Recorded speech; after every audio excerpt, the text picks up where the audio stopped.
जो वादा किया वो निभाना पड़ेगा। एक मशहूर गाने की फेमस लाइन है ये, और मैं ये लाइन गुनगुना क्यों रहा हूँ, क्योंकि मैंने वादा किया था कि मैं आपके लिए वीडियो लेकर आऊँगा डेरिवेशन का।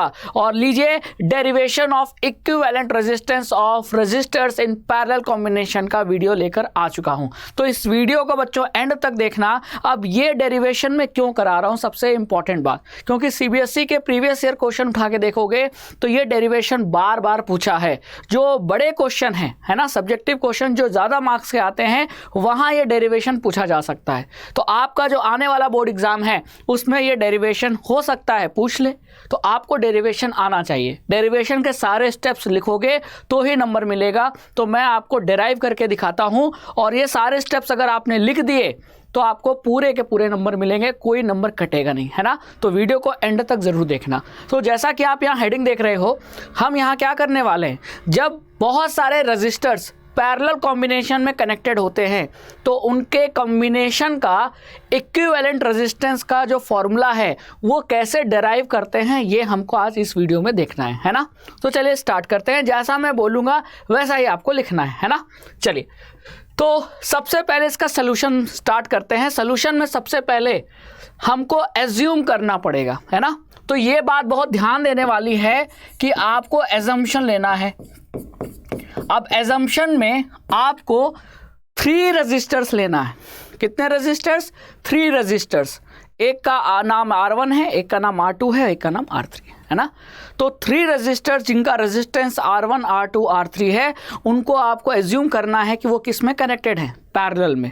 अब ये बात बोल के नहीं, ये बात सर्किट डायग्राम बना के दिखानी होगी, है ना। तो सबसे पहला काम, जब ये डेरिवेशन आए तो आपको एग्जाम में क्या करना है, डायग्राम बनाना है। सर्किट डायग्राम में आप क्या क्या करोगे, सबसे पहले तो बैटरी बनाओगे, है ना, क्लियर।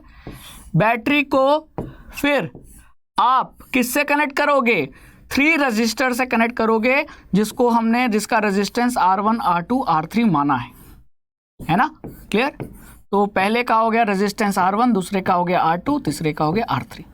अब इन तीनों रेजिस्टेंस के अक्रॉस जो पोटेंशियल डिफरेंस है उसको मेजर करने के लिए आपको यहाँ सर्किट डायग्राम में एक वोल्ट मीटर भी कनेक्ट करना है। तो वोल्ट मीटर हमेशा पैरेलल में कनेक्ट करते हैं, तो ये रहा हमारा पैरेलल में वोल्ट मीटर, ठीक है। और फिर आपको यहाँ एम मीटर भी कनेक्ट करना है, क्लियर। और एम मीटर कनेक्ट करने के बाद आप यहाँ एक स्विच, क्लोज स्विच की आप कनेक्ट कर सकते हो, ठीक है। और यहाँ आपको करंट का डायरेक्शन शो कर देना है, ठीक है, क्लियर।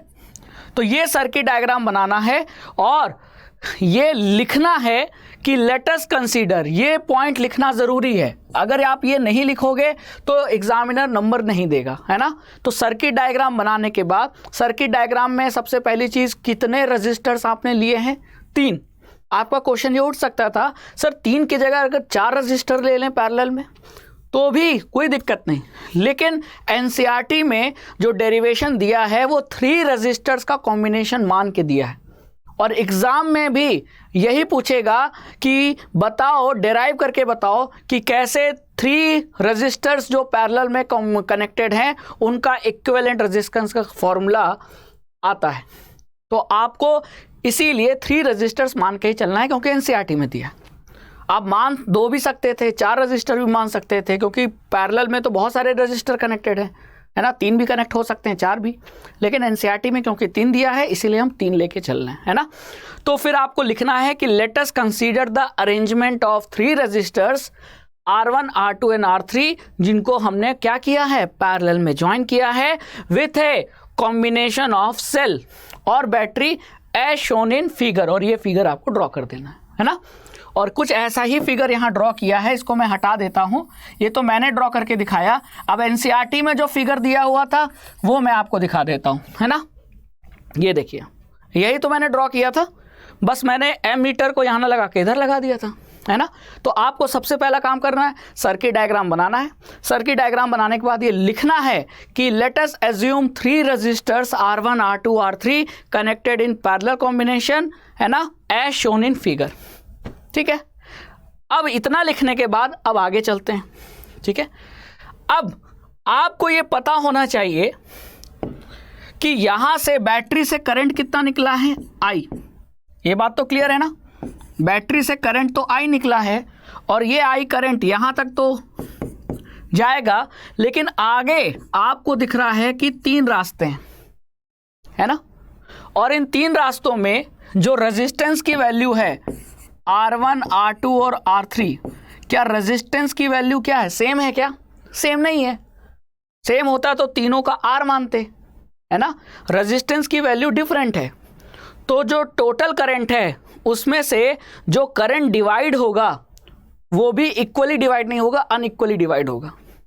तो तीनों में करंट की वैल्यू सेम नहीं होगी, है ना।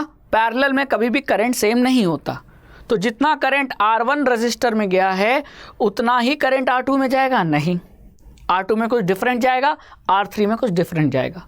तो इसका मतलब कि जो करंट आया वो अनइक्वली तीनों में डिवाइड हो जाएगा, यानी तीनों रजिस्टर में जो करंट फ्लो होगा वो उसकी वैल्यू अनइक्वल होगी, अलग अलग होगी। तो वो अलग अलग वैल्यू आपको एज्यूम करनी पड़ेगी। तो हमने एज्यूम कर लिया कि तीनों ब्रांच में, तीनों रजिस्टर में जो करंट फ्लो हो रहा है उसकी वैल्यू हमने मान ली।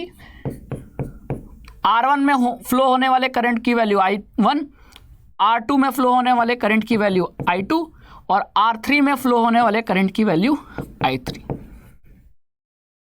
यानी कि कुछ ऐसा है कि 7 एम्पियर का करंट आया, ठीक है, उसमें से 3 एम्पियर इधर चला गया मान लो, है ना, 2 एम्पियर इधर चला गया और बचा हुआ ऐसे मान लो 8 एम्पियर है, तो 8 एम्पियर में 3 एम्पियर ऊपर चला गया, 2 एम्पियर यहाँ चला गया, है ना, और बाकी नहीं, ये वैल्यू काम नहीं बनेगी।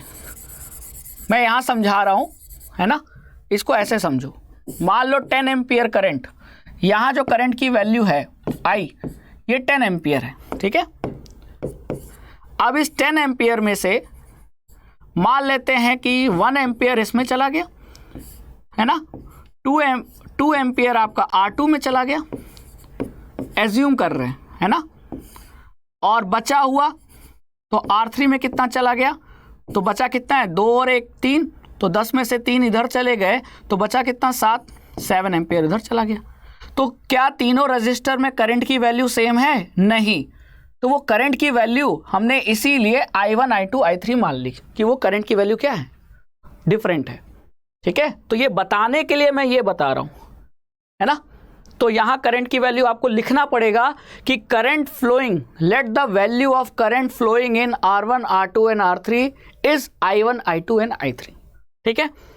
तो ये करंट की वैल्यू मानने के बाद अब आप ये बताओ, क्या I1 और I2 और I3 की करंट की वैल्यू को मैं प्लस करूं, ऐड करूं, तो क्या I के बराबर आएगा? तो आपका आंसर क्या होगा? यस, 7 + 2 + 1 कितना आया? 10 आया। 7 2 9, 9 1 10। तो यानी कि यहाँ से एक चीज़ निकल के आई कि I = हम क्या लिख सकते हैं, I1 + I2 + I3 लिख सकते हैं कि नहीं? लिख सकते हैं कि नहीं? ठीक है। अब आपको ये भी लिखना पड़ेगा कि let the potential difference in the circuit is V and the current flowing through the circuit is I। तो बैटरी से जो करंट निकला है वो लिखना पड़ेगा कि बैटरी से, सेल से जो करंट फ्लो हो रहा है वो उसकी वैल्यू I है और उसका पोटेंशियल डिफरेंस कितना है, V है, ठीक है। अब आपको ये रिलेशन पता चल गया कि I = I1 + I2 + I3 है ना। तो ये आपको यहाँ शो करना होगा, ये I है, ये I1 है, ये I2 है और ये I3 है। तो ये आप शो कर दीजिए, है ना। और ये कैसे पता चला? एक्सपेरिमेंट से पता चला। तो इसीलिए लिखा है कि it is observe that the current I is equal to the sum of separate current through each branch of the combination. इस कॉम्बिनेशन की हर ब्रांच में जो करंट है उसके सम के बराबर टोटल करंट है। ये एक्सपेरिमेंट से प्रूव हुआ। तो I = I1 + I2 + I3 लिख सकते हैं, लिख सकते हैं। तो आपको ये लिखने के बाद फिर ये लिखना होगा। ये सारा कंटेंट जो मैं आपको बता रहा हूँ ये सारी चीज़ें लिखनी होंगी, है ना। तो तभी तो ये लेंदी क्वेश्चन आएगा ना, ये छोटा मोटा क्वेश्चन थोड़ी है। आएगा तो 5 नंबर में आएगा, है ना। क्लियर? अब आपने यहाँ तक लिख लिया। अब हमको क्या करना है, I की वैल्यू निकालना है, I1 की वैल्यू, I2 की वैल्यू, I3 की वैल्यू, और सारी वैल्यू इस फॉर्मूले में पुट कर देंगे तो हमारा आंसर आ जाएगा, है ना। अब I की वैल्यू कहाँ से निकाले, I1 की वैल्यू कहाँ से निकाले, तो वो अब आगे चलते हैं, नेक्स्ट स्टेप में सीखते हैं। तो ये पहला इक्वेशन है ना।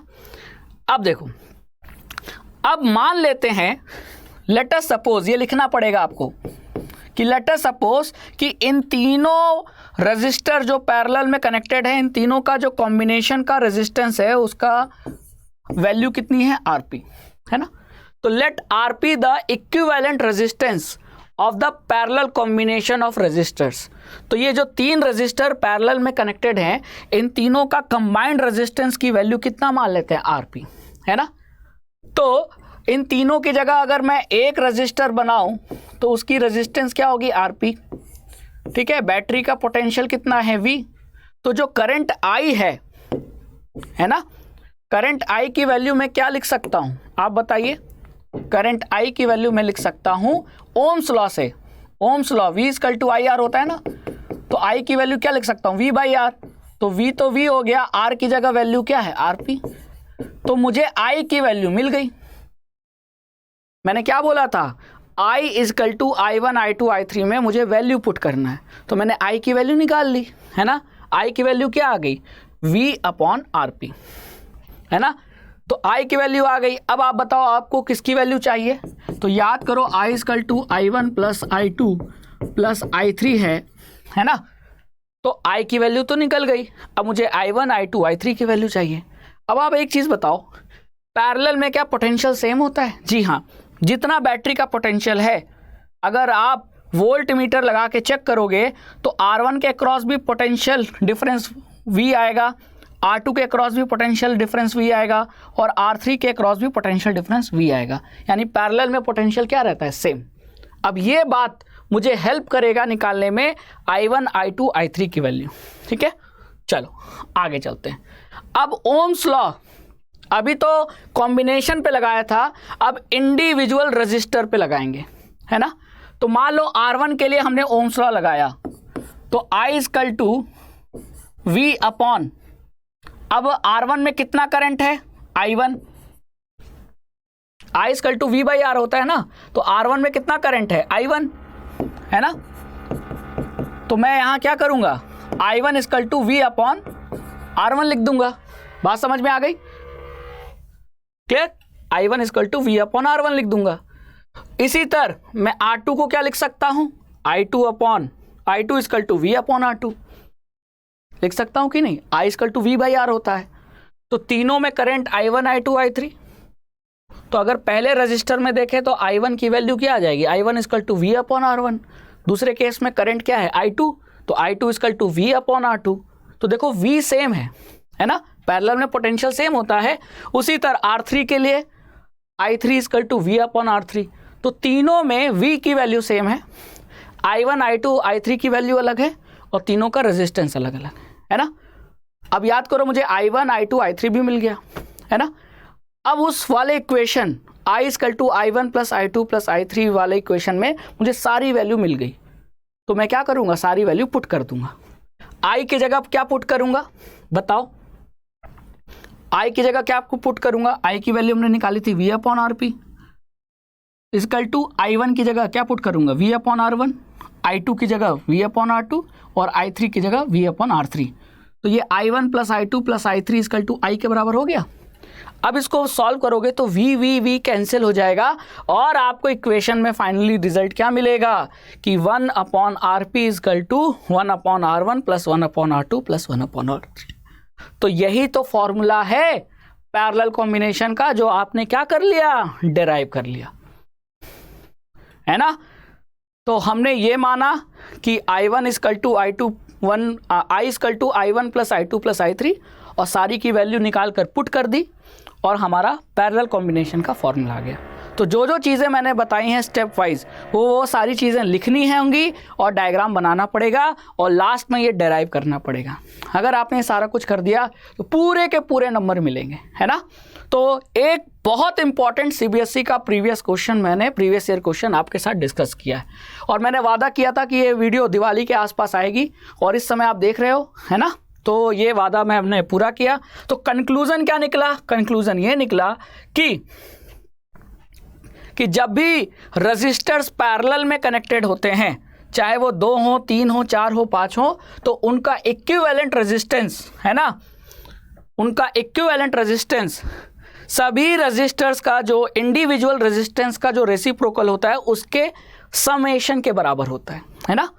जैसे ये रेसिप्रोकल है, ये रेसिप्रोकल है, ये रेसिप्रोकल है, और इन सभी के रेसिप्रोकल का जो समेशन है वो इक्विवेलेंट रेजिस्टेंस के रेसिप्रोकल के बराबर होता है। तो वही चीज़ यहाँ लिखी है कि thus we may conclude that the reciprocal of equivalent resistance, reciprocal of equivalent resistance का मतलब 1/RP, ये रेसिप्रोकल है ना। तो इक्विवेलेंट रेजिस्टेंस का जो रेसिप्रोकल है वो किसके इक्वल है? इंडिविजुअल रेजिस्टेंस के रेसिप्रोकल के सम के इक्वल है। ये इंडिविजुअल रेसिप्रोकल है रेजिस्टेंस है ना, उसके सम के बराबर इक्विवेलेंट रेजिस्टेंस के रेसिप्रोकल की वैल्यू होती है। क्लियर? तो ये चीज़ें आप कंक्लूड कर सकते हो। तो यहाँ आपका ये डेरिवेशन कंप्लीट होता है। आई होप कि आपको ये वीडियो क्लियर हो गया होगा। इसको बार बार प्रैक्टिस कर लीजिएगा, क्योंकि अगर आ गया एग्जाम में तो यहाँ से फुल नंबर उठाने का एक आपके पास गोल्डन चांस है ना। तो इस अपॉर्चुनिटी को वेस्ट मत हो जाने दो बच्चों, इसको प्रैक्टिस करके रखो। जो भी मैंने बताया स्टेप वाइज वो सारे स्टेप लिखोगे है ना, आपको पूरे के पूरे नंबर मिलेंगे। ठीक है, तो आई होप कि आपको ये सेशन बहुत ही यूजफुल लगा होगा। Thank you so much and best of luck for your board exam. Thank you so much.